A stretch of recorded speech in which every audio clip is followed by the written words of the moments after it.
श्रवण, कीर्तन और मनन।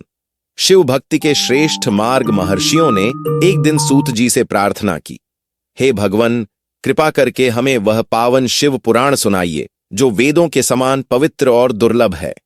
सूत जी ने बड़े प्रेम से उत्तर दिया, हे ऋषिगण, पहले भगवान शिव का ध्यान कीजिए। अब मैं आपको वह अमृत कथा सुनाता हूं जो भक्ति, ज्ञान और वैराग्य से भरी हुई है। सृष्टि के प्रारंभ में कई महान ऋषियों के बीच यह चर्चा छिड़ गई कि संसार में सबसे श्रेष्ठ साधन क्या है। कोई कुछ कहता, कोई कुछ और। जब यह मतभेद बहुत बढ़ गया तो वे सभी ब्रह्मा जी के पास गए और विनम्रता पूर्वक बोले, हे जगत के आदि स्रोत, कृपा कर हमें बताइए कि सब साधनों से श्रेष्ठ कौन है। ब्रह्मा जी ने गूढ़ रहस्य उजागर किया। संपूर्ण जगत और देवता, यहां तक कि मैं ब्रह्मा, विष्णु और रुद्र भी, सभी भगवान महादेव की महिमा से ही अस्तित्व में हैं। केवल भक्ति से ही शिव का साक्षात्कार संभव है, अन्य किसी उपाय से नहीं। वही शिव सर्वश्रेष्ठ हैं और उनकी कृपा ही जीवन का अंतिम लक्ष्य है। उन्होंने आगे कहा, यदि आप भगवान शिव को पाना चाहते हैं तो संसार की कामनाओं को छोड़ हजारों वर्षों तक शिव को यज्ञ और भक्ति अर्पित कीजिए। फिर सूत जी ने स्पष्ट किया, भगवान शिव तक पहुंचने के 3 मार्ग हैं, श्रवण, कीर्तन और मनन।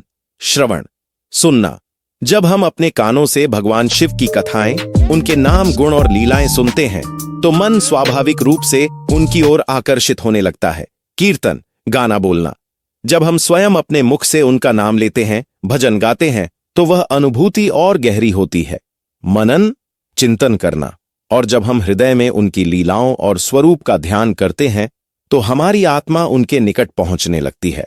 जैसे कोई वस्तु आंखों से दिखाई देती है तो उस पर विश्वास करना सरल होता है, पर जो दिखाई नहीं देती उसे सुनकर और समझकर ही जानना होता है। ऐसे ही शिव को देखने के लिए सबसे पहला कदम है श्रवण। जब हम गुरु के वचनों को ध्यान से सुनते हैं तो हमारे भीतर विचार करने की शक्ति आती है और फिर हम मनन और कीर्तन के माध्यम से शिव से जुड़ते हैं। यही मार्ग है जिससे आत्मा परम शांति और सुख पाती है। अंत में सूत जी कहते हैं, भगवान शिव की पूजा, उनके नामों का जाप और हृदय में उनका निरंतर ध्यान करना ही सच्चा साधन है। महादेव की कृपा से ही यह मार्ग खुलता है और साधक अंततः भगवान के चरणों में स्थिर आनंद पाता है।